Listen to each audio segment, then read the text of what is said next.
पश्चिमी मीडिया में छपी एक रिपोर्ट से सनसनी मच गई। रिपोर्ट में दरअसल बताया गया कि रूस के राष्ट्रपति व्लादिमीर पुतिन ने नेटो को 31 टुकड़े में तोड़ने का एक बड़ा ही खतरनाक प्लान तैयार कर लिया। पुतिन ने एक ऐसा वॉर प्लान यहां पर तैयार किया जिसमें 48 घंटे में नेटो को नष्ट किया जा सकता है। दरअसल ये दावा किसी और ने नहीं बल्कि अमेरिका के राष्ट्रपति रहे जॉन एफ कैनेडी के भतीजे रॉबर्ट एफ कैनेडी जूनियर ने किया है।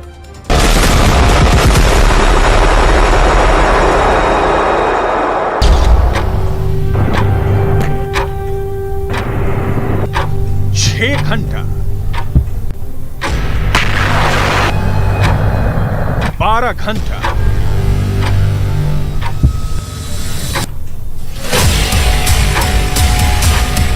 18 घंटा 24 घंटा 36 घंटा या फिर 48 घंटा।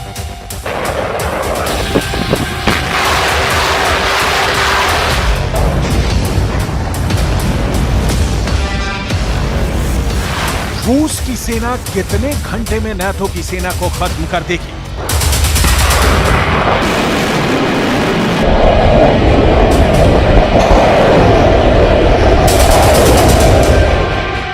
क्या सिर्फ 2 दिन में 31 देशों वाला नाटो खंड खंड हो जाएगा?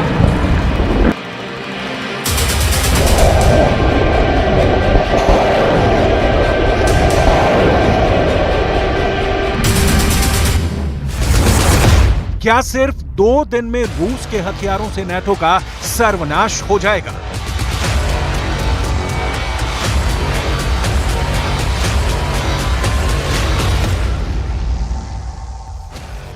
क्या रूस ने नाटो के विनाश का टाइम सेट कर दिया है?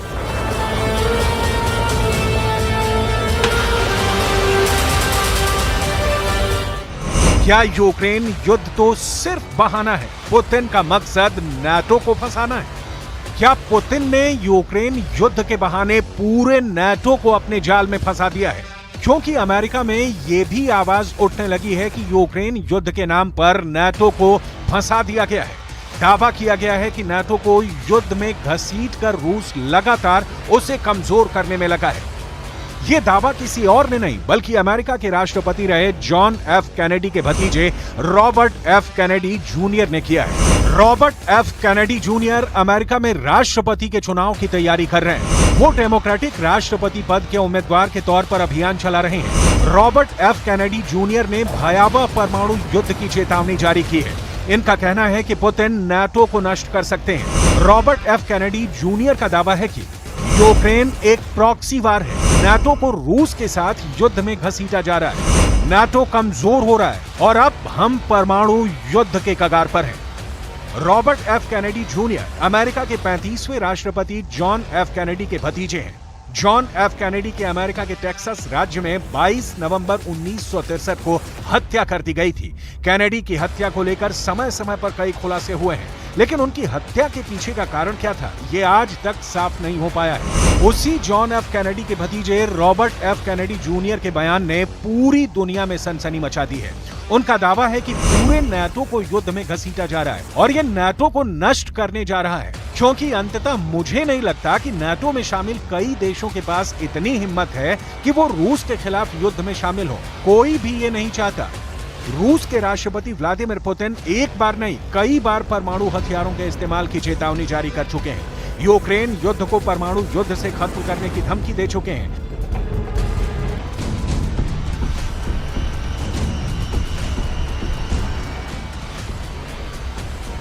और अब एफ कैनेडी जूनियर ने नाटो को कागजी शेर करार देकर उसकी कमजोरियों को पूरी दुनिया के सामने उजागर कर दिया है। पश्चिमी मीडिया का दावा है कि रूस यूक्रेन के साथ साथ यूरोप को अपने परमाणु घेरे में ले रखा है।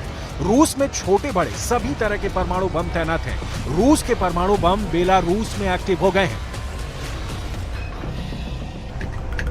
Приготовить совместным действиям.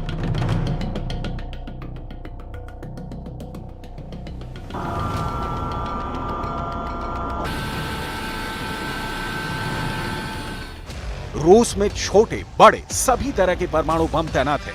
रूस के परमाणु बम बेलारूस में एक्टिव हो गए हैं। रूस के टैक्टिकल न्यूक्लियर बम क्राइमिया में लगे हुए हैं। रूस के परमाणु हथियार काला सागर में मौजूद हैं।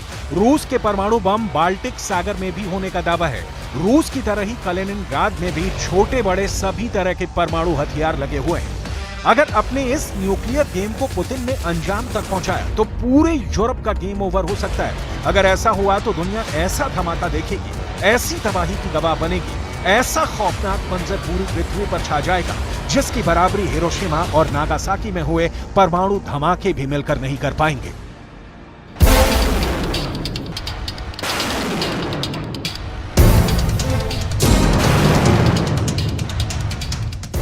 रूस से पोलैंड पर सिर्फ 3 मिनट में प्रहार हो सकता है। रूस से बेल्जियम 7 मिनट में हमला हो सकता है।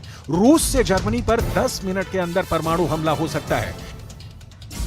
इटली तक सिर्फ 11 मिनट में रूस का परमाणु बम पहुंच जाएगा।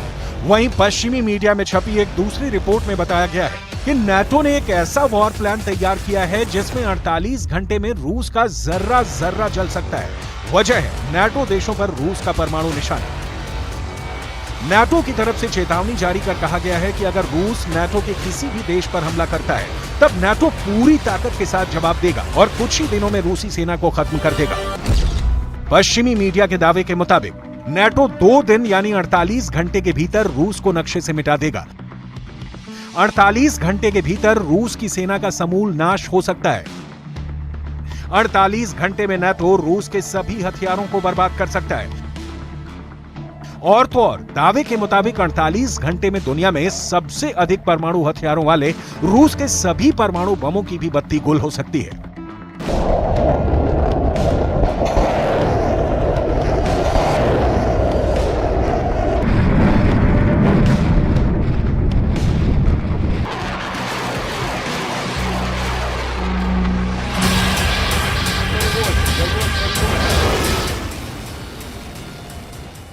पूर्व ब्रिटिश सेना अधिकारी निकोलस ड्रमंड ने चेतावनी दी है कि अगर पुतिन परमाणु हमले की तरफ आगे बढ़ते हैं तो इसका रूस के लिए विनाशकारी परिणाम होगा।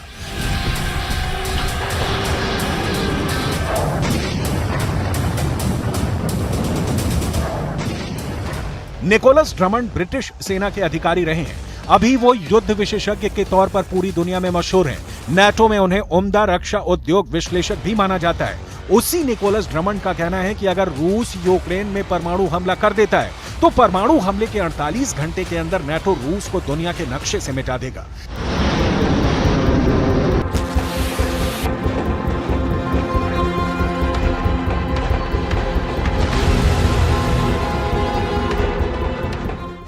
नाटो की इस चेतावनी के पीछे की वजह पुतिन की धमकी को माना जा रहा है। पुतिन ने 2 टूक कह दिया है कि अगर नाटो रूस या फिर रूस के दोस्त बेलारूस के खिलाफ एक भी कदम उठाया तो रूस उसे खुद पर हमला मानेगा और अपना हर हथियार लेकर जंग में कूद पड़ेगा। सवाल है, क्या सच में नाटो की सेना रूस को 48 घंटे में खत्म कर सकती है?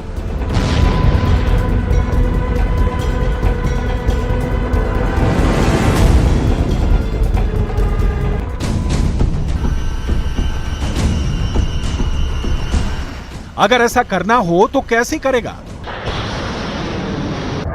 इसे हम आगे बताएंगे, लेकिन उससे पहले पुतिन की परमाणु युद्ध की तैयारियों को जान लीजिए।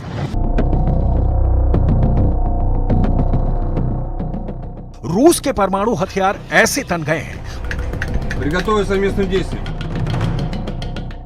पुतिन के परमाणु हथियार ऐसे अड़ गए हैं।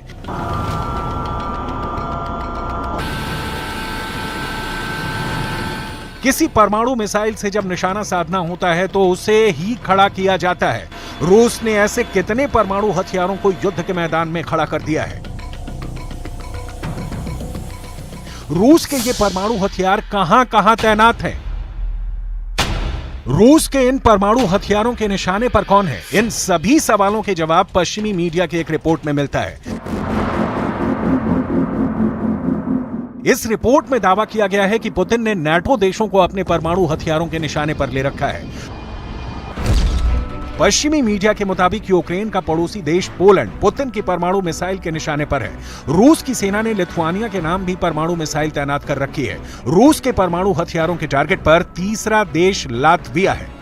पश्चिमी मीडिया की जिस रिपोर्ट में तीनों देशों पर पुतिन के परमाणु निशाने का दावा किया गया है, उसमें ऐसा क्यों कहा गया है कि नाटो देशों के लिए अब जवाब देने का समय आ गया है?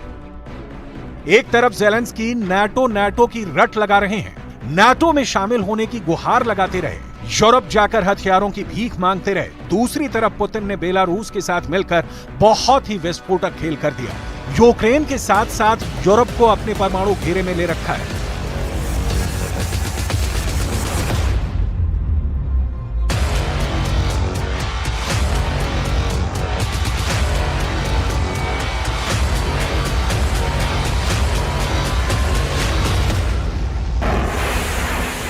रूस ने बेलारूस में टैक्टिकल न्यूक्लियर हथियारों को तैनात कर रखा है। यूक्रेन से लगी रूस की सीमा के करीब टैक्टिकल न्यूक्लियर हथियारों का बेस बना रखा है। दावा किया जाता है कि क्राइमिया में भी रूस की न्यूक्लियर फोर्स ने टैक्टिकल न्यूक्लियर बम लगा रखे हैं। ऐसे में यूक्रेन पर छोटा परमाणु हमला करने के लिए रूस इन तीनों रास्तों में से किसी भी एक रास्ते को अपना सकता है।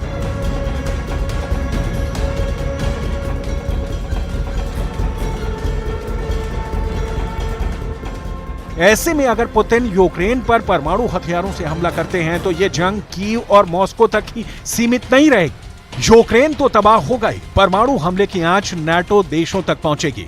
रूस के परमाणु हमले के जवाब में नाटो को एक्शन में आना होगा। ऐसे में परमाणु युद्ध में कूदना अमेरिका की मजबूरी बन जाएगी, जिसका सीधा मतलब होगा तीसरा विश्व युद्ध।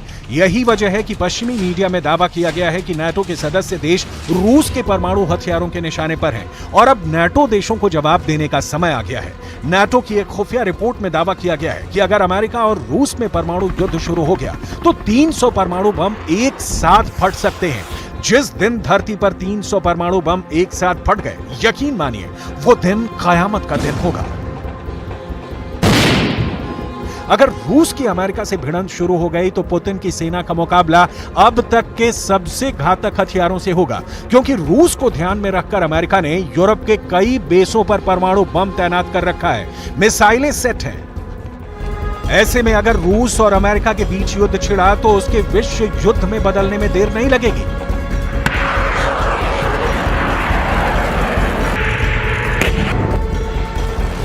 फेडरेशन ऑफ अमेरिकन साइंटिस्ट के अनुमान के मुताबिक यूरोप में फिलहाल 5 देशों में अमेरिका के करीब 100 परमाणु बम मौजूद हैं। बेल्जियम के क्लैन ब्रोगेल एयरबेस पर 15 परमाणु बम रखे गए हैं, जिन्हें लॉन्च करने के लिए F-16 एयरक्राफ्ट तैनात हैं। जर्मनी के बुचेल एयरबेस पर 15 परमाणु बम है और हमला करने के लिए P-8-200 टॉर्नेडो एयरक्राफ्ट की तैनाती है। इटली के एविएनो एयरबेस पर अमेरिका ने 20 परमाणु बम लगा रखे हैं। हमले के लिए F-16 एयरक्राफ्ट तैनात है। वहीं इटली के घेड़ी एयरबेस पर अमेरिका ने 15 परमाणु बम लगा रखे हैं। हमले के लिए P-8-200 टॉर्नेडो मौजूद है। नीदरलैंड के वोल्कल एयरबेस पर 15 परमाणु बम लगा रखे हैं और हमले के लिए F-16 एयरक्राफ्ट तैनात हैं। वहीं तुर्की में इंसरलिक एयरबेस पर 20 परमाणु बम होने का अनुमान लगाया जाता है। अगर नाटो देश युद्ध में कूदते हैं तो लड़ाई नाटो और रूस के बीच होगी। अगर ऐसा होता है तो आज जो हालात रूस के सामने यूक्रेन के हैं, वही हालात नाटो के सामने रूस के हो जाएंगे। ऐसे हालात में रूस या तो परमाणु हमले का विचार करेगा, जैसा कि पुतिन कई बार चेतावनी दे चुके हैं, या फिर मित्र देशों से मदद मांगेगा। दोनों ही सूरतों में हालात तीसरे विश्व युद्ध के ही बनेंगे। नाटो ताकतवर देशों का सैन्य गठबंधन है, इस लिहाज से नाटो की ताकत बहुत ज्यादा है, लेकिन इससे भी इनकार नहीं किया जा सकता कि रूस दुनिया का सबसे बड़ा न्यूक्लियर पावर है। इसी वजह से रॉबर्ट एफ कैनेडी जूनियर ने परमाणु युद्ध की चेतावनी जारी की है।